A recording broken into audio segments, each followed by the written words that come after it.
Un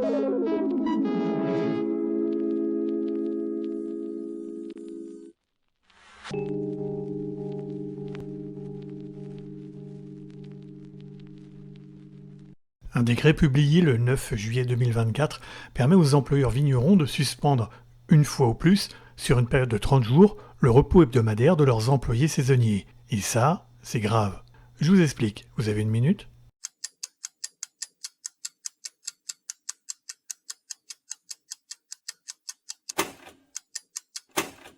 Tout d'abord, d'où vient ce décret ? Et pourquoi un décret et pas une loi ? La loi est votée par le Parlement, c'est-à-dire les députés et les sénateurs. Et là, le 9 juillet, c'est pendant une courte période pendant laquelle les députés, nouvellement élus le 7 juillet, ne sont toujours pas encore installés officiellement.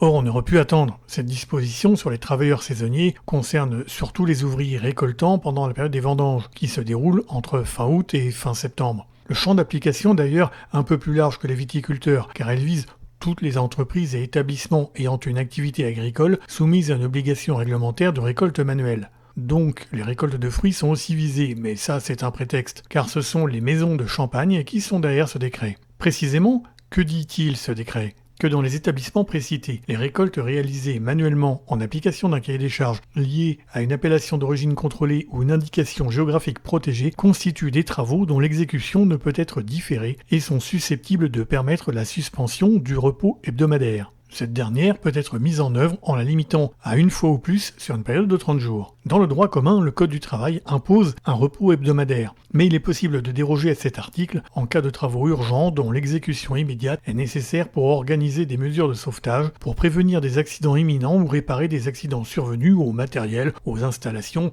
ou aux bâtiments de l'établissement. Mais là, on n'est pas dans ce cas, cet article n'est donc pas applicable. Il est aussi possible de déroger au droit commun en cas d'urgence sur des matières périssables. Est-ce le cas ici ? L'article L3132-5 indique la liste précise des secteurs d'activité concernés. Voyons donc si les vendanges sont considérées comme périssables ou non. Alors, ameublement, tapisserie, appareil orthopédique, biscuits, beurre frais, oui, ça peut se comprendre. Boîte de conserve, oui, pourquoi pas. Boulangerie, oui. Carton, charcuterie, oui, ça peut se comprendre. Conserve de fruits, oui. Couronne funéraire, oui, parce que bon, les fleurs, ça se délainage de peau de mouton, dorure probablement. Dorure. Des fleurs, oui. Des filatures, fleurs et plumes. Gainerie. Bon, les hôtels-restaurants, oui. Imprimerie typographique. Lithographie en taille douce. Bon, laiterie, beurrerie, bon, ça peut se comprendre, oui. Orfèvrerie, polissage, quel rapport ? Pâtisserie, oui, évidemment, ça doit te faire rapidement. Donc les vendanges ne sont pas dans la liste, donc il n'est pas possible de se référer à cet article pour déroger au repos hebdomadaire, car une vendange peut être repoussée de quelques jours, donc c'est pas si périssable que ça. Il existe aussi une dérogation pour certains secteurs d'activité pour différer le repos hebdomadaire et non le suspendre, et même pour des secteurs traitant de produits périssables. Donc pour les vendanges, rien de prévu alors que ce secteur d'activité n'est pas nouveau. D'où le passage en force avec rédaction et publication de ce décret qui modifie l'article R 714-10 du Code rural et de la pêche maritime. Car oui, il existe des codes différents du Code du travail qui influent sur les conditions de travail et même le contrat de travail des salariés, comme le Code du commerce par exemple. Et l'article qui a modifié est un article en R, donc un article réglementaire, qui est issu d'une décision gouvernementale et non voté par le Parlement. Donc, pour modifier un article R, pas besoin de passer par le Parlement, donc par les députés. Faire cela pendant la vacance parlementaire est un sale coup porté à la représentation nationale. Qui est coupable de ce méfait ? Les voici. Ils n'ont plus aucune légitimité politique, ils sont désormais minoritaires, mais ils continuent leur coup en douce. On sait qui a signé cela en catimini, mais qui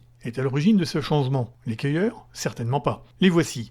3 députés et un sénateur de la Marne. Et c'est pas la première fois que le coup est tenté. Déjà en 2021, un premier ballon d'essai avait été lancé sans succès, car la Première ministre d'alors, Elisabeth Borne, avait refusé au motif de la protection de la santé des travailleurs. Même la championne du 49.3 et de la casse sociale n'était pas pour. C'est dire.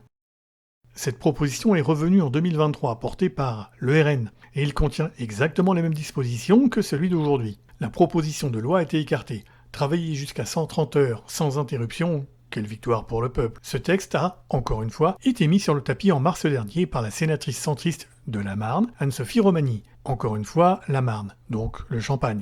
À chaque fois, c'est la droite qui présente un tel texte. Un hasard sans doute. Mis à part l'aspect politique tortueux, quelles sont les conséquences? Ce sont les ouvriers qui vont les subir de plein fouet, ployant déjà sous des temps de travail ahurissants, de 60 jusqu'à 72 heures par semaine, c'est-à-dire 6 fois 12 heures par jour pendant la semaine. Les cueilleurs pourront donc vendanger jusqu'à 60 heures par semaine et les salariés travaillant dans les chais jusqu'à 72 heures. Or, ce sont des travaux physiques pénibles, et ça, sans respectant le repos hebdomadaire. Avec le nouveau décret, les cueilleurs pourront effectuer 130 heures de travail pénible sans un seul jour de repos. Et un travail physique pénible, sous le soleil, pendant des jours, sans repos, affaiblit le corps au point que certains, chaque année, n'y résistent pas. En 2023, 6 travailleurs saisonniers ont perdu la vie en une semaine dans les vignes, 2 dans le Rhône et 4 dans la Marne. La plupart ont été victimes d'un arrêt cardiaque dans un contexte de température élevée. Et l'âge n'épargne personne. On peut mourir à 19 ans dans les vignes, assommé par la chaleur et la fatigue corporelle. Combien de personnes sont touchées par ce décret? 100 000 saisonniers, principalement des Polonais et des Bulgares, payés au lance-pierre et logés sur place dans des conditions indignes. Oui, il y a de la traite d'êtres humains derrière les belles maisons de champagne. Et après, certaines maisons champenoises peinent à recruter des cueilleurs. Comme c'est étonnant! Du coup, elles doivent s'adapter et innover. Une idée? Payer les gens correctement, les loger décemment, et avec des conditions de santé et sécurité décentes peut-être. Depuis 2-3 années, les candidatures se font de plus en plus rares et c'est vrai que nous sommes obligés de diffuser un maximum nos annonces pour être vraiment visibles. Il faut, je pense, attirer les candidats. Au domaine Faivelet, nous vendangeons entre 10 à 15 jours. Donc forcément le salaire est vraiment attractif. Voilà, le paiement d'heures supplémentaires fait que le salaire reste très intéressant. Nous mettons aussi en place des primes d'assiduité pour les vendangeurs, des primes paniers. Voilà. Alors en 2024, lors des prochaines vendanges, combien de morts à votre avis? Combien de flûtes pourra-t-on remplir avec le sang des vendangeurs morts? Plus que l'année dernière? Faites vos jeux. Un guide pratique des prud'hommes vient de sortir. Il a été rédigé par un ancien conseiller prud'homal. Le guide tient la route, je m'en porte garant. Je ne peux que vous le conseiller si vous êtes tenté de faire valoir vos droits. Et même si vous vous faites défendre par un avocat ou un défenseur syndical, c'est mieux de comprendre comment ça fonctionne et ce pour moins de 20 €. Les vidéos de la Minute du droit du travail sont publiées de manière irrégulière. Pour être prévenu de la sortie de la prochaine vidéo, pensez à vous abonner. Et vous avez 3 playlists. Les youtubeurs, l'actualité et les prud'hommes.